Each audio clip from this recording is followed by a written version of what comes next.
ప్రియులారా, ఈ రోజున మన ధ్యానాంశముగా బైబిల్ గ్రంథంలో నుండి మత్తయి సువార్త 7వ అధ్యాయము 24వ వచనం నుండి 27వ వచనం వరకు మనం ధ్యానించినట్లయితే అక్కడ మనకు రెండు రకాల ఇండ్లు కనిపిస్తూ ఉంటాయండి. బండ మీద కట్టబడినటువంటి ఇల్లు, అదేవిధంగా ఇసుక మీద కట్టబడినటువంటి ఇల్లు. అంతేకాకుండా మనం జాగ్రత్తగా ఆలోచన చేసినట్లయితే రెండు రకాల మనుషులు మనకు కనిపిస్తూ ఉంటారు. బుద్ధిమంతులు, బుద్ధిహీనులు. కానీ వారికి ఉన్నటువంటి ఆలోచనలు, వారికి ఉన్నటువంటి కోరికలు, వారికి ఉన్నటువంటి ఆశలు ఒకేలా ఉన్నట్టుగా మనకు కనిపిస్తూ ఉంటుంది. కారణం ఏంటిది అంటే వారిద్దరూ కూడా వారి కొరకు ఇల్లును నిర్మించుకున్నట్టుగా మనకు కనిపిస్తూ ఉంటుంది. అయితే వ్యత్యాసం ఎక్కడో ఉన్నది అంటే పునాదిలో ఉన్నట్టుగా మనకు కనిపిస్తూ ఉంటుంది. బుద్ధిమంతులేమో దేవుని మాటలు వింటూ వాటి ప్రకారం జీవిస్తూ బండ మీద కట్టుకున్నట్లుగా మనకు కనిపిస్తూ ఉంటుంది. అప్పుడు వానలు కురిసినా, వరదలు వచ్చినా, గాలి విసిరి ఆ ఇంటి మీద కొట్టినా అది పడిపోకుండా స్థిరంగా ఉన్నట్లుగా మనకు కనిపిస్తూ ఉంటుంది. కారణం ఏమిటి అంటే ఆ ఇంటి యొక్క పునాది ఆ బండ మీద వేయబడినది కాబట్టి. చూడండి ప్రియులారా, ఆ బండ ఎవరు అని మనం ఆలోచన చేసినట్లయితే కొరింథీయులకు రాసినటువంటి మొదటి పత్రిక 10వ అధ్యాయము 4వ వచనం ప్రకారం ఆ బండ క్రీస్తే. క్రీస్తు అనే పునాది మీద మన విశ్వాసాన్ని కట్టుకున్నట్లయితే, మన ఇంటిని నిర్మించుకున్నట్లయితే ఎన్ని శ్రమలు వచ్చినా, ఎన్ని కష్టాలు వచ్చినా, ఎన్ని ఇబ్బందులు వచ్చినా అది పడిపోకుండా స్థిరంగా విశ్వాసంతో జీవించడానికి అవకాశం ఉంటుందండి. ఇక బుద్ధిహీనులు చేసేటువంటి పని ఏమిటి అంటే వారు క్రీస్తు అనే బండ మీద తమ ఇంటిని కట్టుకొనకుండా వారు ఇసుక మీద ఇల్లును కట్టుకున్నారంట. అంటే కొందరు అద్భుతాల మీద ఆధారపడినట్లుగా, మనుషుల మీద ఆధారపడినట్లుగా, రకరకాల వాటి మీద ఆధారపడినట్లుగా మనం ఈ రోజులో కూడా చూస్తూ ఉంటాం. చూడండి, ఆ విధంగా క్రీస్తు మీద కాకుండా వేరే వాటి మీద తమ ఇంటిని నిర్మించుకున్నప్పుడు మొదటి వ్యక్తులకు వచ్చినటువంటి శ్రమలే వీరికి వచ్చినాయి. వర్షాలు కురిసినాయి, వరదలు వచ్చినాయి, గాలి విసిరి ఆ ఇంటి మీద కొట్టినప్పుడు బండ మీద కట్టబడినటువంటి ఇల్లేమో స్థిరంగా ఉంటే, ఇసుక మీద కట్టబడినటువంటి ఇల్లేమో పడిపోయినట్లుగా మనకు కనిపిస్తూ ఉంటుంది. మరి రోజున మన విశ్వాస జీవితం దేని మీద కట్టుకుంటూ ఉన్నాం? బైబిల్ గ్రంథంలో మనం జాగ్రత్తగా గమనించినట్లయితే హెబ్రీయులకు రాసినటువంటి పత్రిక 3వ అధ్యాయం 6వ వచనంలో రాయబడి ఉంటుంది, మనమే ఆయన ఇల్లు అయి ఉన్నాం. మరి మన ఇల్లు అనే విశ్వాసాన్ని, లేదా మన ఇల్లు అనే క్రైస్తవ జీవితాన్ని, మన ఆత్మీయ జీవితాన్ని క్రీస్తు అనే పునాది మీద మనం కట్టుకున్నట్లయితే మనము విశ్వాసంలో పడిపోకుండా స్థిరంగా జీవించడానికి అవకాశం ఉంటుంది. అపోస్తలుడైనటువంటి పౌలు భక్తునిలాగా నా విశ్వాసాన్ని కాపాడుకున్నాను అని సాక్ష్యం చెప్పడానికి అవకాశం ఉంటుంది. మరి క్రీస్తు అనే పునాది మీద కాకుండా నువ్వు దేని మీద ఆధారపడినా నీవు ఎక్కువ కాలం విశ్వాసంలో స్థిరంగా ఉండలేవండి. నీ విశ్వాసాన్ని కోల్పోవడానికి అవకాశం ఉంటుంది, నీ ఇల్లు పడిపోవడానికి అవకాశం ఉంటుంది. మరి రోజున మన విశ్వాస జీవితం ఏ విధంగా ఉన్నది? ఇక్కడ మనం జాగ్రత్తగా గమనించినట్లయితే మన ఇంటి మీదికి వచ్చేటువంటి శోధనలు లేదా శ్రమలు ఏమిటి అని మనం ఆలోచన చేసినట్లయితే బైబిల్ గ్రంథంలో అక్కడ స్పష్టంగా దేవుడు తెలియపరుస్తూ ఉన్నాడు. 3 రకాల శోధనలు వచ్చినాయంట ఆ ఇద్దరి ఇంటి మీదికి కూడా.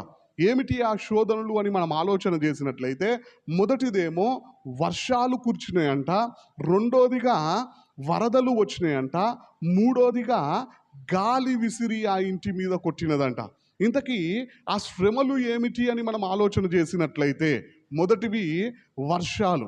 చూడండి, బైబిల్ గ్రంథంలో మనం జాగ్రత్తగా గమనించినట్లయితే ఇర్మియా గ్రంథము 9వ అధ్యాయము 4వ వచనంలో రాయబడి ఉన్నది, మీలో ప్రతి వాడును తన పొరుగువాని విషయమై జాగ్రత్తగా నుండవలను, ఏ సహోదరునైనను నమ్మకుడి, నిజముగా ప్రతి సహోదరుడును తంత్రగొట్టై తన సహోదరుని కొంప ముంచును, ప్రతి పొరుగువాడును కొండెములు చెప్పుటకై తిరుగులాడుచున్నాడు అని రాయబడి ఉన్నది.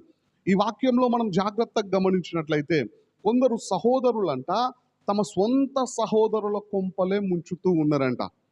అంటే మనం జాగ్రత్తగా గమనించినట్లయితే వర్షాలు కురిసినప్పుడు చాలా చోట్ల ఇండ్లన్నీ కూడా మునిగిపోవడానికి అవకాశం ఉంటుంది. మనం న్యూస్లో కూడా చూస్తూ ఉంటాం, ఎక్కువ వర్షాలు కురవడం ద్వారా లోతట్టు ప్రాంతాలన్నీ కూడా జలమయం అయ్యాయి అని చెప్పేసి మనం వింటూ ఉంటాం.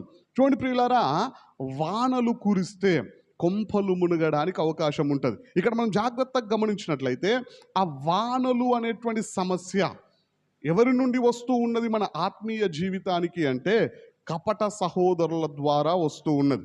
మనం మత్తయి సువార్త 7వ అధ్యాయం ధ్యానించినట్లయితే ముందుగా కపట ప్రవక్తలను దేవుడు గద్దించినట్లుగా మనకు కనిపిస్తూ ఉంటుంది. ఆ తర్వాత మనం గమనించినట్లయితే కపట సహోదరులను దేవుడు గద్దిస్తూ ఉన్నాడు. వాక్యాన్ని వింటూ ఉన్నారు, కానీ వాక్యానుసారంగా జీవించడం లేదు.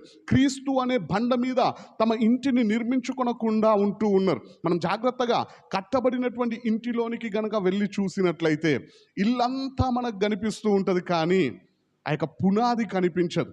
చూడండి ప్రియులారా, మన విశ్వాస జీవితంలో క్రీస్తు అనే పునాది లేకుండా వేరే వాటికి చోటు ఉన్నట్లయితే వర్షాలు కురిసినప్పుడు కపట సహోదరుల ద్వారా మనం పరీక్షకు గురైనప్పుడు మనము మునిగిపోవడానికి, విశ్వాసంలో నుండి తప్పిపోవడానికి అవకాశం ఉంటుంది. చూడండి ప్రియులారా, మనం బైబిల్ గ్రంథంలో జాగ్రత్తగా గమనించినట్లయితే కపట సహోదరుల ద్వారా ఇబ్బందులను ఎదుర్కొన్నటువంటి వారు, పరీక్షలకు గురైనటువంటి వారు ఎంతోమంది మనకు కనిపిస్తూ ఉంటారు.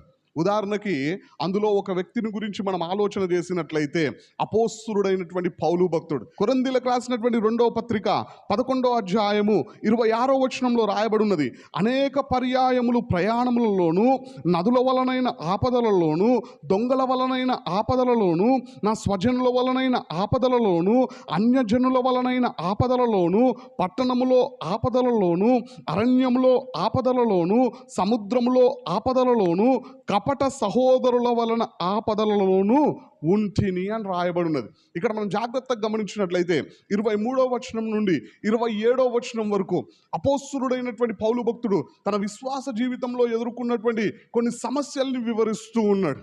అందులో ఆయనకు సమస్యలు తెచ్చినటువంటి వారిలో ఒకరెవరు అంటే కపట సహోదరుల వలన కూడా అతడు ఇబ్బందులను ఎదుర్కొన్నట్టుగా మనకు కనిపిస్తూ ఉంటుంది. చూడండి, అతని విశ్వాసము పరీక్షకు గురైనట్టుగా మనకు కనిపిస్తూ ఉన్నది. ఈ రోజున మన విశ్వాసము కూడా కపట సహోదరుల వలన పరీక్షకు గురైనప్పుడు మనం వాటిని ఎదిరించి క్రీస్తు మీద విశ్వాసంతో జీవిస్తూ ఉన్నామా, లేదంటే మన విశ్వాసాన్ని కోల్పోయే వారంగా ఉంటూ ఉన్నామా? ఒకసారి మన జీవితాల్ని మనం పరీక్షించుకోవాలండి. ఎందుకోసం అంటే ఈ కపట సహోదరులు మన ఆత్మీయ జీవితాన్ని పాడు చేసి ముంచడానికి అవకాశం ఉన్నది. కాబట్టి మనం జాగ్రత్తగా ఉండాల్సినటువంటి మొదటి విషయం, కపట సహోదరుల విషయంలో జాగ్రత్తగా ఉండాల. ఏ విధంగా అంటే సంఖ్యాకాండము 12వ అధ్యాయము 7వ వచనం ప్రకారం, నీవు కూడా క్రీస్తులో నమ్మకంగా ఉన్నటువంటి మోషే ప్రవక్తలాగా జీవించినట్లయితే ఈ వానల వంటి కపట సహోదరులు మనల్ని ఏమీ చేయలేరు. అలాంటి వారిని ప్రార్థనాపూర్వకంగా మనం జయించాలండి.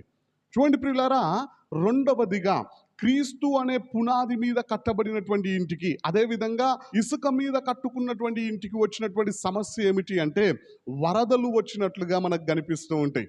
ఆ వరదలు ఏమిటి అని మనం ఆలోచన చేసినట్లయితే భక్తిహీనులు. ఆ మాటలు మనకి కీర్తనలు గ్రంథము 18వ అధ్యాయము 4వ వచనంలో కనిపిస్తూ ఉంటాయి. చూడండి, మరణ పాశములు నన్ను చుట్టుకొనగను, భక్తిహీనులు వరద పొర్లు వలె నా మీద పడి బెదిరింపగను అని రాయబడి ఉన్నది. ఈ వాక్యంలో మనం జాగ్రత్తగా గమనించినట్లయితే కీర్తనాకారుడు భక్తిహీనులను వరదతో పోలుస్తూ ఉన్నట్టుగా మనకు కనిపిస్తూ ఉన్నది. చూడండి, వరదలు వచ్చినట్లయితే ఊర్లే కొట్టుకొని పోవడానికి అవకాశం ఉంటుంది. ఎంతో ప్రమాదము జరగడానికి అవకాశం ఉంటుంది. ఇంకా మనం బైబిల్ గ్రంథంలో జాగ్రత్తగా గమనించినట్లయితే భక్తిహీనులను సముద్రంతో పోల్చినట్లుగా కూడా మనకు కనిపిస్తూ ఉంటుందండి. చూడండి, ఆ మాటల్ని కూడా మనం ధ్యానించినట్లయితే యెషయా గ్రంథము 57వ అధ్యాయము 20వ వచనంలో రాయబడి ఉన్నది, భక్తిహీనులు కదులుచున్న సముద్రము వంటి వారు, అది నిమ్మలింపనేరదు, దాని జలములు బురదను మైలను పైకి వేయును అని రాయబడి ఉన్నది. ఇక్కడ మనం జాగ్రత్తగా గమనించినట్లయితే భక్తిహీనులను కదులుచున్నటువంటి సముద్రముతో పోలుస్తూ వారు ఏమి పైకి వేస్తారు అంటే అక్కడ రాయబడి ఉన్నది బురదను మైలును పైకి వేస్తారంట అండి. అంటే వారి ద్వారా కూడా విశ్వాస జీవితంలో కొన్ని పరీక్షలకు గురవ్వడానికి అవకాశం ఉండదు. అప్పుడు మన విశ్వాసము స్థిరంగా ఉంటూ ఉన్నదా, లేకపోతే విశ్వాసంలో పడిపోయే వారంగా మనం ఉంటూ ఉన్నామా? ఒకసారి మన జీవితాల్ని మనం పరీక్షించుకోవాలండి. నేను ఇంతకు ముందే భక్తిహీనుల యొక్క స్వభావము అనే వాక్యాన్ని వివరించడం జరిగినది. ఆ వాక్యం యూట్యూబ్లో ఉన్నది. ఎవరైనా ఆ వాక్యాన్ని విని ఉండకపోతే భక్తిహీనుల యొక్క స్వభావాన్ని తెలుసుకోవడానికి ఆ వాక్యాన్ని వినాల్సిందిగా కోరుతూ ఉన్నాను. చూడండి, వారి యొక్క స్వభావము ఎలాంటిది అని చెప్పేసి ఓ 4-5 విషయాల్ని మనం త్వరగా ఆలోచన చేసినట్లయితే బైబిల్ గ్రంథంలో రాయబడి ఉన్నది. కీర్తనలు గ్రంథము 36వ అధ్యాయము 1వ వచనం ప్రకారం భక్తిహీనుల కంట దేవుని భయము అనేది అసలు బొత్తిగా ఉండదంట. వారి యొక్క ఆలోచనలు కూడా పనికి మాలినవి అని చెప్పేసి వాక్యంలో సామెతలు గ్రంథం 10వ అధ్యాయం 20వ వచనంలో మనకు కనిపిస్తూ ఉంటుంది. అంతేకాకుండా సామెతలు గ్రంథం 11వ అధ్యాయం 23వ వచనంలో మనం జాగ్రత్తగా గమనించినట్లయితే భక్తిహీనుల యొక్క ఆశలంట అహంకారయుక్తమైనవిగా ఉంటాయంట. అందుకే దావీదు ఎదుటకు భక్తిహీనులు వచ్చి నిలబడినప్పుడు ఆయన చేసినటువంటి పని కీర్తనలు గ్రంథం 39వ అధ్యాయం 1వ వచనంలో రాయబడి ఉంటుంది. భక్తిహీనులు తన ఎదుట ఉన్నప్పుడు అంట మౌనంగా ఉన్నాడంట, తన నోరును మూసుకున్నాడంట. వారి యొక్క ఆలోచనలు వినలేదు, ఈయన ఆలోచనలు కూడా వారికి చెప్పలేదంట. ఎందుకంటే వారి యొక్క స్వభావం అంతా కూడా పనికి మాలినదిగా మనకు కనిపిస్తూ ఉంటుంది. చూడండి, అలాంటి వారి ద్వారా మన విశ్వాసము పరీక్షకు గురవుతూ ఉన్నప్పుడు మనం విశ్వాసంలో స్థిరంగా జీవించగలుగుతూ ఉన్నామా, లేదంటే విశ్వాసాన్ని కోల్పోతూ ఉన్నామా? ఒకసారి మన జీవితాల్ని మనం పరీక్షించుకోవాలా. బైబిల్ గ్రంథంలో మనం జాగ్రత్తగా గమనించినట్లయితే ఆది కాండము 19వ అధ్యాయము 4వ వచనం నుండి 11వ వచనం వరకు మనం జాగ్రత్తగా ధ్యానించినట్లయితే సొదొమ గొమొర్రా ప్రాంతంలో లోతు ఇంటికి దేవదూతలు వచ్చినప్పుడు ఆ గ్రామంలో ఉన్నటువంటి వారందరూ కూడా వరదలాగా వచ్చి లోతు ఇంటి పైన పడినట్లుగా మనకు కనిపిస్తూ ఉంటుంది. పాపము చేయడానికి ప్రయత్నము చేసినట్లుగా మనకు బైబిల్ గ్రంథంలో కనిపిస్తూ ఉంటుంది. వారందరినీ సర్వనాశనం చెయ్యాలి అని చెప్పేసి వారు చూచినట్టుగా మనకు కనిపిస్తూ ఉంటుంది.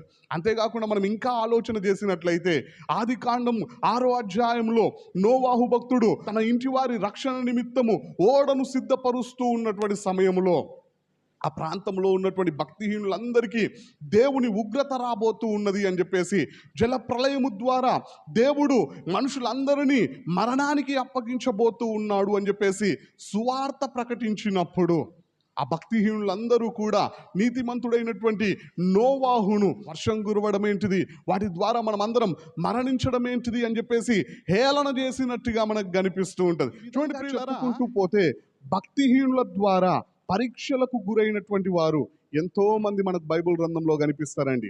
కాబట్టి మనం చేయాల్సినటువంటి పని ఏమిటి అంటే భక్తిహీనులకు దూరంగా ఉంటూ క్రీస్తును బండపైన స్థిరంగా ఉండే వారంగా ఉన్నట్లయితే ఈ వరదల్లాంటి భక్తిహీనులు మనల్ని ఏమీ చేయడానికి అవకాశం ఉండదు. కాబట్టి అలాంటి వారిని జయించులాగున మనము దేవుని సన్నిధిలో ప్రార్థించే వారముగా ఉండాలా. మరి రోజున మన పరిస్థితి ఏ విధంగా ఉన్నది?